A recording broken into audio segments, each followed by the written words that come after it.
Hello, everybody, and welcome to today's BA Insight session, in which I'm very pleased to be talking about business architecture and strategy. And I've once again got two excellent guests to join us and talk about that very topic. Let's let them introduce themselves, starting with yourself, please, Hugh. Hi, John. Nice to see you again. Yep, I'm Hugh Choudhury. I work for Capgemini as a business architect, and I really love the insurance industry, which is where I spend most of my time. Thank you very much, Hugh. And Adrien. Hi, John. Yeah, Adrien Caeymaex. I work as a business architect for the good last 4 years, and I work for Capco. So we specialize in the financial sector, working for banks, a couple of asset managers, wealth managers, a little bit of insurance as well.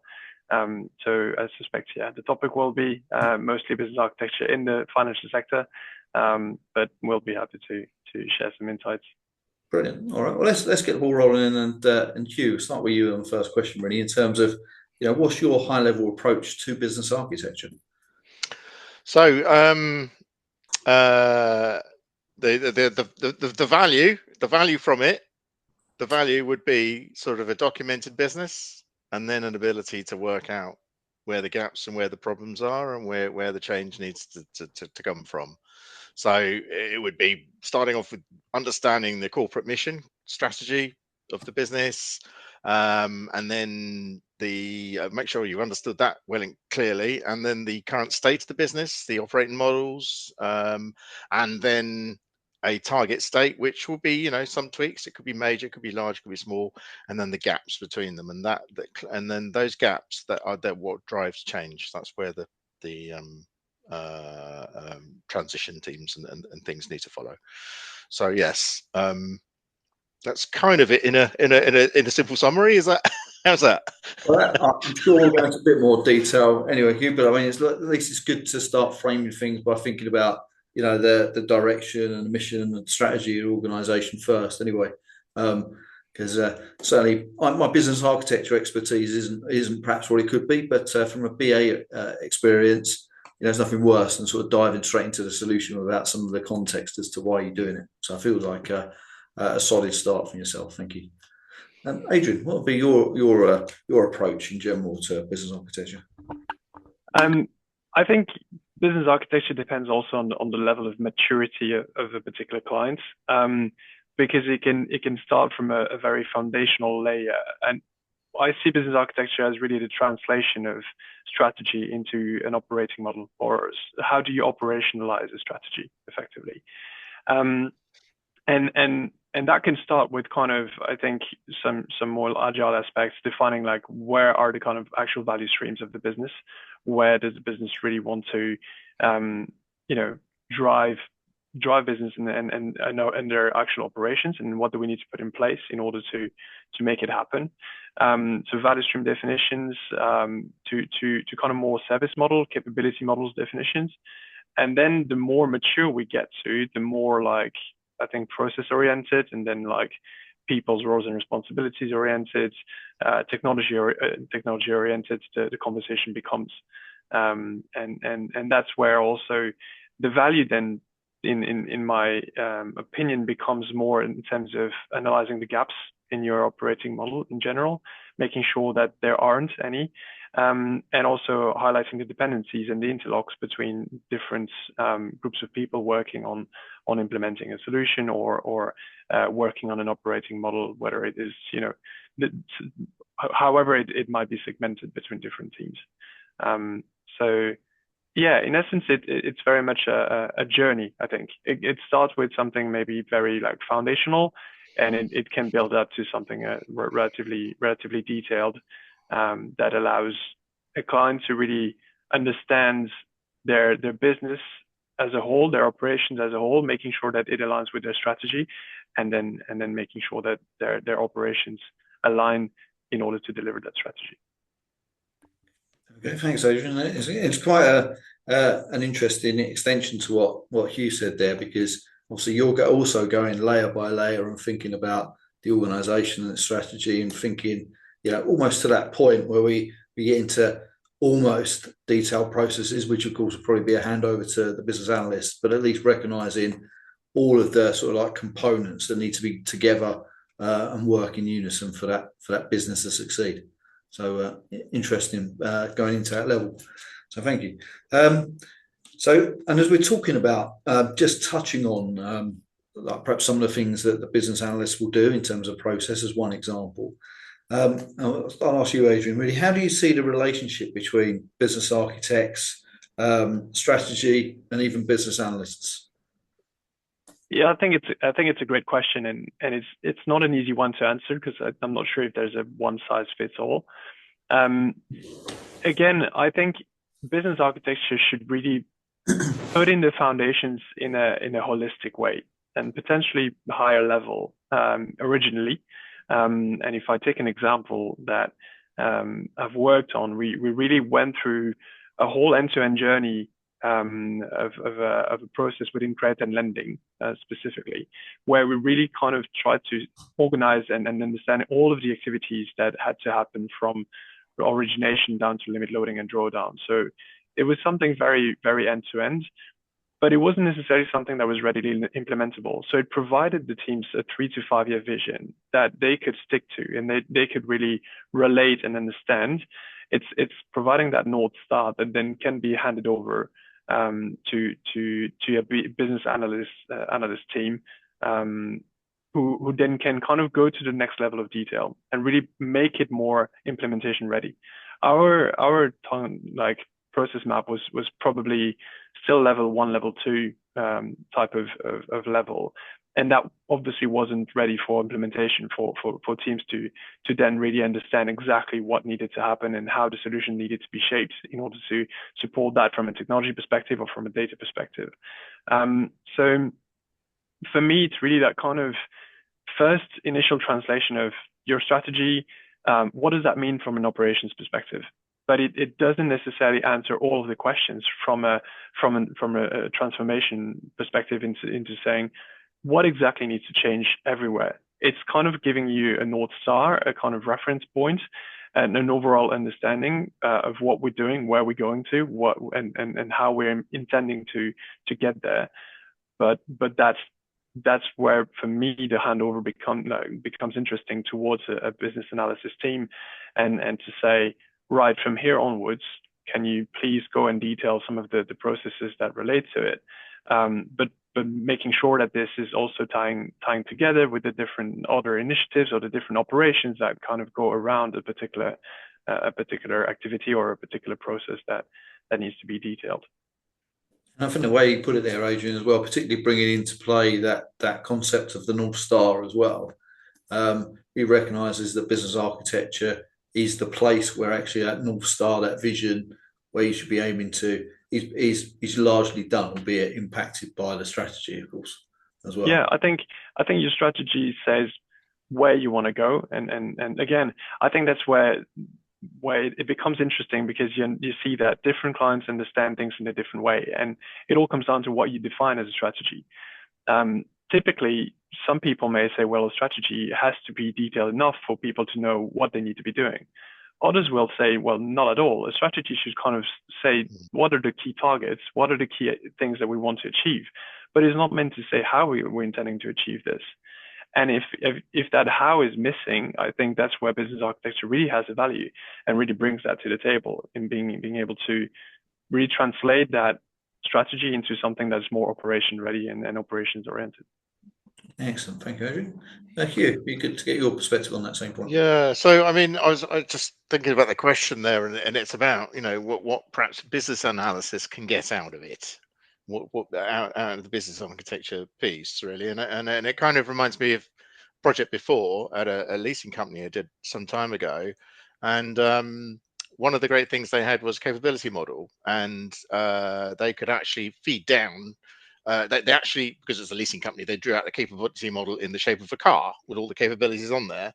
And then when they were writing out, creating pieces of work, the capability model would be highlighted which parts, which capabilities you're affecting, you're working on. So it basically led to very clear project initiation documents. You'd be clear about the scope you're looking at, what type of business you've got to focus on, and even can come down to things like business success, project success factors, and acceptance criteria for the project to be successful and deliver. So I think that's sort of the sort of information that business architecture can give you very clearly with a holistic view. Whereas traditionally we probably didn't have business architecture, we'd have somebody guessing at those things, and then the confusion and the project starts from that point. Yeah, and that big picture of all those capabilities that are needed within the business I think can be a useful catalyst to start thinking about, what are the processes that we need to put in place to actually, to turn those capabilities into, like, take outputs or inputs into outputs, if you like, aligned to those capabilities. And what it shows, and perhaps, and Adrian's point as well, is that, these aren't just things you do in complete isolation. You don't go and do business architecture and then you force it on the BAs, or you force it on the strategy team, or the strategy is done in complete isolation as well. There's going to be points where, when you're forming the strategy, it's probably worth talking to the business architects to get a view as to, how to marry the two together. As an example, it's probably worth business architects speaking to the BAs to make sure that the work they're going to do is complementary and compatible as well. Okay. So it'd be good to get a view as well as to as really, how business architecture influences how it drives the organisational change in an organisation as well. And it'd be good to get your view on that one first, Hugh. Yeah. So I mean, we've talked about the architecture analysis piece. One of the outputs would be like a gap analysis between sort of current state and target state. So you end up with a list of potential areas of change. So and then from that it's a roadmap, right? It's a roadmap to give us maybe a 5-year plan of projects to initiate. And these are things that you can take to senior managers and get their support, and they will get behind it, and that they'll stand behind it and fund it, and you can definitely initiate some change from that with measurable outputs. I was reminded some time ago, actually, when I attended one of these modeling conventions, and it was just after the crash, actually, the financial crash, and I heard JP Morgan had the most excellent business architecture team and had modeled the business thoroughly, and they were able, and they say one of the reasons they rode the crash really well was that they quickly were able to restructure the business using all the business architecture information they had. They were able to say where everyone was, what the functions were, what we could merge, what we could close down, what was missing, and then get themselves ready for the acquisitions that they did. They acquired, I think they acquired Bear Stearns, didn't they, and things like that. So all of that was able to be very quickly affected by having business architecture. Yeah, and that definitely makes sense, because having that business architecture in place means you've got the transparency of those level 1, level 2 processes, as an example that Adrien mentioned, and you can start to mobilise your processes or assign resources in the right direction to make sure your critical processes are something that you can maintain. Or perhaps, I guess, in that example, Hugh, how the similar capabilities or processes that JP Morgan and Bear Stearns had in common, so that they could figure out, well, actually, what do we need to do to absorb Bear Stearns' business? Right. Absolutely. Interesting point. Adrien, your view? Yeah, I think it's a great question. My view is probably around, as I mentioned, providing a North Star. I would start saying, if business architecture is done right, it's probably a big caveat, right? If business architecture is done right, I think you do get two things. One is a more like all-encompassing view of your business, or at least of your value stream, regardless if you say it's a full business, but of a particular value stream. And B, you are sufficiently ambitious in the design that you're putting forward. And that means that you're inherently from the get-go would think about what the ideal future state 3 to 5 years looks like, and that's inevitably then driving your transformation agenda, your change agenda in general, because you would then understand like what capabilities you need to put in place, and how you develop those capabilities, whether it's through like, new systems, new kind of functionalities in different systems, or just to new teams that take on certain particular roles and responsibilities. Multiple ways to bring in that change, but effectively bringing that North Star and using that North Star through your governance, through your kind of design authorities, making sure that people really understand that North Star and adhere to it, makes it a very powerful tool that federates everyone around a common goal and around a common understanding of where we need to go to. But that's, again, I would recaveat it, providing that it's done in the right way. I think I've seen scenarios where we could have, or some people could have kind of designed a North Star, but that document doesn't necessarily get to understand or understood, or isn't necessarily used in the proper way. And quickly you could see that, but people might question the benefits of business architecture if they don't really understand or see the kind of interlock between different value streams, or interlock between different teams working together. So it's a huge one to consider in any case. Yeah, and I guess if you're in an environment, an organisation where most business architecture is done as a tick box at the end after change that's generally driven by technology, then no one's going to really see the value of it. It's just going to be this administrative burden with no real value. However, if you're using it in the example you've both outlined to really represent what the business should be doing, where it wants to be heading, and actually making sure that any change, whether it's technology or otherwise, is all driven to that business direction, then it just formalises the process a little bit more, perhaps, than if business architecture is not in place. Yeah, absolutely. Yeah. Okay. So, I mean, I guess we talked a little bit about, actually, probably saying a little diversion at this point. I know we've spoken about value streams, and it's always a question that pops up when I speak to different people. Am I right in thinking, really, when we talk about value streams, we're just talking about high-level processes or high-level objectives, or would you have a different definition of those? Do you want to go first? No, you go first. You go first. You were about to speak. I was trying to think about that question.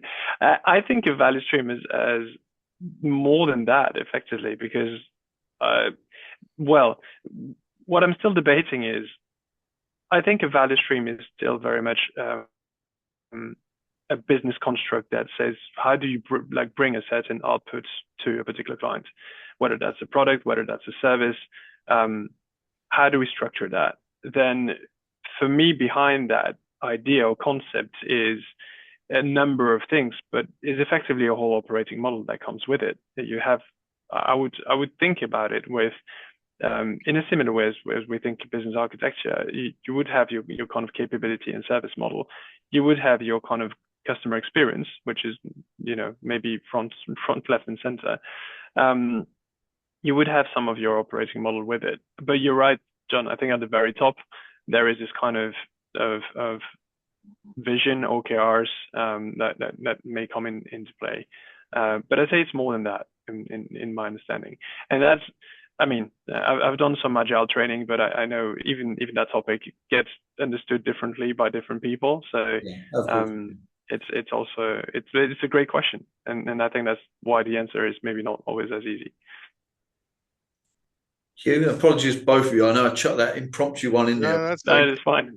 That's no, because I think yeah. So I think you said it very well, Adrien. I mean, the fact, it is about stringing together capabilities and getting outputs, and the advantage of having a value stream view is that you can draw the customer clearly in the process there, and it's all about black box. I mean, we all kind of evolved and learned analysis techniques around systems, but then if you apply it to the next level up and apply it to the whole enterprise, the whole business, you got inputs and you got your client and the output of the business, the value add to the client, it's very clear. And that's the beauty of value stream approach, that you can be absolutely clear about what it is this business really is doing at it's the clarity is it really can simplify things and settle some discussions about should you open up an office there or should you shut down a system over there, and all these sort of type conversations which can get very lost. And as you were talking there, Adrien, as well, you mentioned a few things obviously about the consumer and supplier and the like, and it no surprise that SIPOC from a process optimization perspective comes up, which I think is a really interesting and useful lens. I think it shows that even at the very highest level, we're not just you don't have business architecture construct, we don't have strategy, we don't do things just for the sake of it. Actually, the reason we're doing everything is because there's a tangible necessary output and there's a tangible consumer of the output. And in most cases, it might be an internal or an external client as well. So I think that what you said there painted that, brought that to life a little bit, Hugh. So thank you. And well done on the impromptu question there that I chucked out there. So I think we're hearing that, business architecture, valuable, useful, provides some insights that informs the business, technology, and change in general. I wondered, Hugh, do you have any particular approaches in relation to communicating how valuable business architecture is to your stakeholders? So it's interesting because I had a lot of fun trying to create work for myself, if you like, but when in the early days of business architecture, trying to sell the idea of setting up an architecture capability within a client organization. And there was there's a few guys that probably recognize stuff, some more traditional stuff like Zachman and those sort of methods, but they said absolutely not. No, we're not going to set up anything like that. And I was, well, hang on a minute, there's this, you could do this, you can do that, think about all these things you could unify, and then we've got other things that have come along since, like the unified architecture framework. And so it's what is interesting now is that company has thrown absolutely loads of money at setting up a business architecture department. So it's been proven that it can deliver. So I think the value to prove it's working, I think the measurement is that if you can tell the leadership more about their business than they realize. Yeah. Okay. Thank you very much. Adrien, what would be your perspective? I think it very much, funny enough, for me, it's a matter of talking with the right people and finding the right level at which to explain what business architecture is about, to make sure it resonates with their needs. Because I think some stakeholders, relatively, if they're too senior, they potentially operate at a level where everything would get aggregated even more than the level at which we would kind of design some things. And it might not answer their question straight away, and that's where this frustration might come in. And if you pitch it at the level where people are very much into the implementation, they'll say, well, it doesn't answer my question either because you're too high level, and therefore it's not necessarily very beneficial for me. So I think finding the right person to speak with, and the right level to pitch it at is quite important. But I think in general, in terms of benefits, there is the element of avoiding duplication of work and making sure that everything is coherent. And I think it would effectively save quite a lot of time and money if you manage to bring and to design a very coherent future state quite quickly. I think the value is really in that future state definition. I think if too much time is spent on a current state mapping and current state understanding, that's where many people might just find it boring, saying, well, we know our business, we know what's going on, we probably know quite a bit of a number of problems that have been flagged. Can you tell us something new? And designing that future state, or trying to come to that future state quite quickly, is probably where most of the benefit will lie, because suddenly we're coming with a coherent view end to end that is really kind of showing everybody where we're going to and how that's going to work together. And I think that's where people realize the benefits of it and start to understand the ins and outs, start to understand how they link with the people that sit right next to them, but they don't necessarily interact or thought about interacting because they thought they were working on two separate things, and suddenly they realize that there is actually some interaction, and they understand why they need to speak with each other. Okay, excellent point, Adrien. Thank you very much. Well, points, I should say, more than one in there, that's for sure. I mean, and what's coming across from both of you really is that there's a number of things that come together with business architecture, and actually the business architecture does a good job of joining some of those other things as well, which ultimately provides value. So it's painting that big picture of what the organisation should be doing, what it could be doing, how it might link to some of the things it is actually doing as well from a capability or technology perspective. And I guess just almost being that blueprint for future change and that anchor point that you can attach things to. And I often talk about anchor points as like the process is always, for me, very foundational when it comes to business analysis. But I think having there's no exclusivity when it comes to these foundation points. There can only be one of them. I think there can be many, and I think having that business architecture foundation point that sets where you're going and how your business should be focused, linking that to the process foundational point, which actually drives how the technology and the solution is going to be delivered, I guess, and in the future can be quite a useful picture of many to start painting anyway. All right, perfect. Perhaps as well, we could also, to communicate value, we could perhaps share with them this video when it's done as well. Something to think about. Who knows? Yeah. Right. Okay. Well, I mean, so we talked about communication value as well. I know, Hugh, you mentioned like capability a little while ago as well. Be interesting to know how like our capability, value streams, and perhaps some other architectural tools or constructs that people tend to have heard seem to would generally come together, I guess. So, like, is it typical that you might get out of your theoretical business architecture toolkit like a value stream map of value streams, and then capability maps and more, or is it actually you use it a little bit more sparingly, perhaps, than what I've outlined? Yeah, I think with capability maps, with capabilities, actually, it can be an overused term. I find that people are using it way too low level, and they're confusing it with functions or activities, low level activities of departments. So a capability map should be a high level. You should be able to look at a visual representation, and it's the whole company. It's the whole enterprise. You can see everything in one place, and then from there you can then think about how that equates to strategy and how that where gaps could emerge from.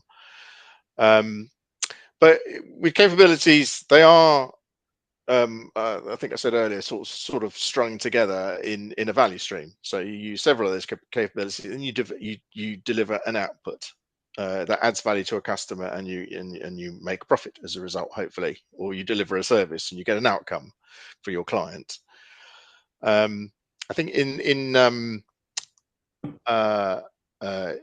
just in sort of I've lost my train of thought now. So you might have to do a bit of editing on that bit. That's all right. Hey, Adrien, do you want to take over and share your view? It might well prompt you to remember what he was. Yeah. So I know it was a gem, Hugh. So I'm sure it'll come out. Yeah, I think it's not an easy question, because it comes down to defining well what a capability is and isn't. And I think you just touched on it. Some people may go into way too much detail about what a capability is, and funny is it's also, I'm trying to think about a good example without talking to many things out. But I think, yeah, a good capability model, as you just pointed out, enables you to reflect all capabilities that are required to operationalize your value stream and really provide that output to the client. Yeah. And it shouldn't it should be relatively easy to understand for everybody to understand. It should be all encompassing, so there shouldn't be any gaps in there. But at the same time, it shouldn't be detailed to the function level. It shouldn't be a matter of like, what exact functionalities do we need? Because that's where the kind of layering of a capability versus an action versus a functionality comes into play. But defining this at the right level within the enterprise that you come in and work with is one of the first key steps to bring into place, because that's an easy one to forget or to misunderstand. And usually it has to come with some examples, because just a definition by itself doesn't help someone really understand the level at which to pitch it or not. And I hope this kind of roughly answered the question. I think it does, Adrien. I think where you explain that as well, it's a good way of outlining that businesses, as they think about their business architecture, it sets them on the road to thinking about not only the things they should be doing, but the things they shouldn't be doing as well, if they think about their capabilities at a higher level. And I guess, taking a very, very simple example of, and I'm sure we don't do business architecture at this very high level, but if you think about just a general shop, right? A shop's going to need to go and source product. It's going to probably have to market products, and it's probably going to have to sell some products as well. And in those three examples, I'm definitely not thinking about the functional capability that we might need from our till or from our stock management machine or whatever it might be. I'm just thinking about the high level things that we would need to focus on as a business in order to be successful and to deliver that product, in my example, to the customers. And it's quite useful, I think. I'm sure you'll paint much more complicated pictures than that, but they'll be equally impactful probably in terms of calling out at the fundamental level, what is it the business should be doing, and how do those things string together? Yeah, I've got another example actually, John, with that. I mean, just to demonstrate, in one business we noticed there was capability to do statutory reporting because it was a PLC. Okay, yeah. And then it got bought out by another company. And then you had all this capability, and you think, well, it doesn't need any of that capability. That can go. Statutory reporting, reporting to the market and managing investors and all that sort of thing, that functionality is no longer required because the parent company is doing it. So it is as simple as that. It's looking at bits of the business that you can cut out as a result of change, as well as adding capability as well. Yeah, and it's interesting because I think you don't always think about just being able to cut out and remove big chunks of things that you do for quite legitimate reasons, as in the example. So it's a nice perspective to join onto. And another thing, obviously, on the value stream side of it, if you think about any business, and let's take your example of a shop, a news agent, right? So people, well, where's the start of the process? Where's the start of the chain? Is it a man walks into the shop and says, "I want to buy a newspaper"? Well, actually, there's a step before that, because where did the shop come from? How is the shop there? Where did the newspaper come from? Yeah. Where's all the? Has it got a license? Has it got all the necessary rates and rents paid and everything set up? Is the business set up ready? So the value stream starts early. It starts earlier than that, and capability starts before that, before you serve your first client. And I mentioned, Hugh, thinking about it in that way is actually quite useful to the business architect, because as you maybe that your business stakeholders, they might call out a particular function, like in that shop, for example, they might say, well, okay, selling the newspaper or selling might be the capability. But as a business architect, you can challenge, as you've just done, and say, well, actually, how does that product get into the shop? Where are you selling it from? And actually, those quite fundamental questions can probably guide your stakeholders to share the right level of information around their business, really. It's a checklist. It's like a checklist. It helps them make sure they remember the complete end-to-end process. Yeah. All right. Well, I guess the last question that I have, I'll put this one to Adrien first. As we see a lot of emerging technologies, so AI, Gen AI, machine learning, to name but a few, they come into all parts of our business and business analysis, business architecture. It'd be good to know, from your perspective, how you see those emerging technologies influencing business architecture in the near and long-term future. Well, I see the emerging technologies. There's two sides of the questions. I see them being implemented, and therefore a business architect need to consider them as part of the solutions that they design. And I see them as useful tools to maybe test some thinking if we need to. So as a business architect, you could kind of elaborate and try to be more innovative about a potential solution using AI and say, well, can you help me go one step further, or how could I improve this even further? Which can always be taken with a pinch of salt, because the tool will never maybe know everything there is to know, or might come up with some solutions that are not necessarily viable. But I think it's a tool that is inevitably going to help all of the industry that we're in, just by the sheer fact that it can summarize, create outputs very fast and quickly. So there's maybe some narrative that we won't have to pull together as much as we used to. But I think the actual innovation probably still needs to be somewhat human. I think that the AI tools can help us brainstorm, try and enhance things maybe one step further, but the initial thinking will still be required on a human side. At least I think for a couple of years. You'll never be fully able to automate all of your innovation, all of your strategy definition. The thing will have to remain, somewhat agile enough to pivot to different circumstances. But that's just my opinion, maybe naively. So we'll see how the technology effectively impacts the whole industry. But I think it can definitely be a powerful tool, and I think it's something that any business architect needs to consider in their design and think about new technologies of how can we reduce, automate, reduce the manual steps, reduce pulling together information materials. I think, again, if I think about credits in general, it's easy to think about the amount of paperwork that is required today and the amount of just manuals or, typing up that is required could drastically be reduced based on those new technologies. And that's an easy given. So. Okay, thank you, Adrien. Hugh? Yeah, no, I think the AI prospect is extremely exciting, and Gen AI particularly.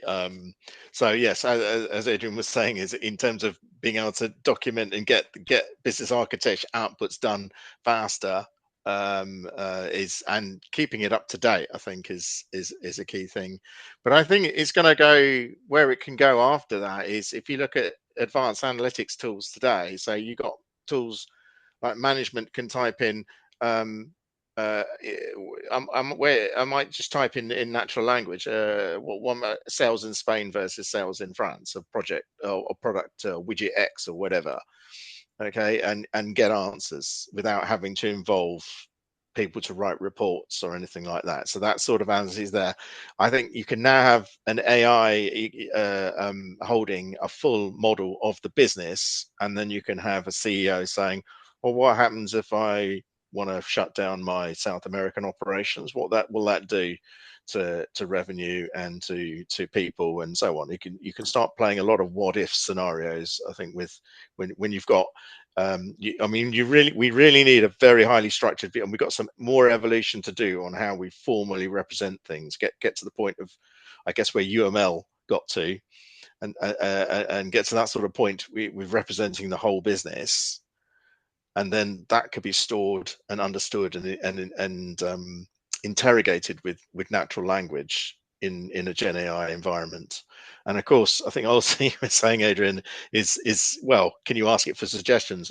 I know that it can do some very clever things. For instance, I've done things like something that can read an insurance contract and highlight all the contradictions in there, which you don't normally, which you'd have to work quite hard at doing.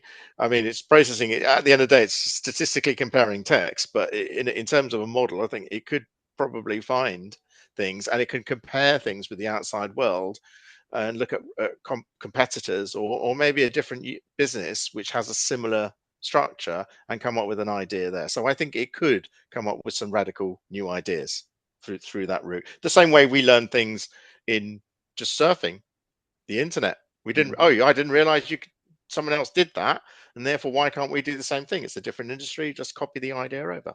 So yeah, I think it's a really exciting prospect.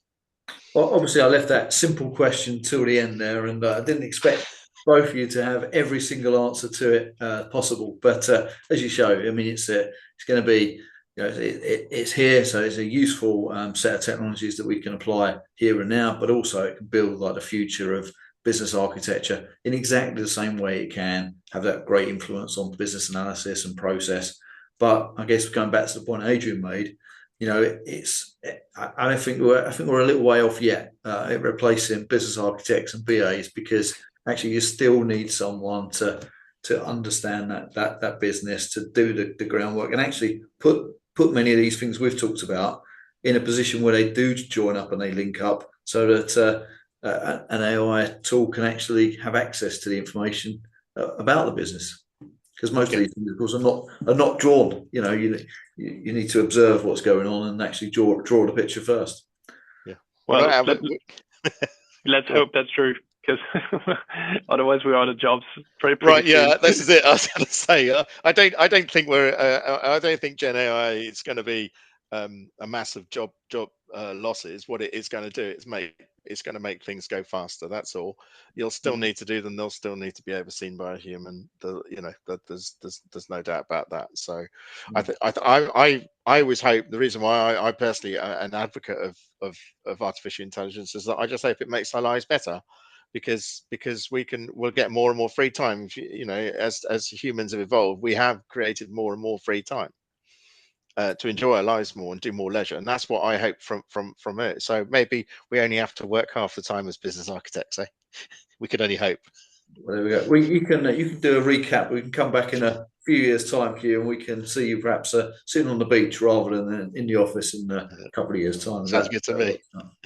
There we go. Well, thanks very much, gents. I mean, a really interesting take, an insightful take, of course, on business architecture. So yeah, really appreciate you both coming along and sharing your insight as well. So thank you very much. And I'll definitely look forward to speaking to you again. I know, of course, that I definitely will anyway. So thanks again, both of you. Thanks for having us. Thank you very much for having us.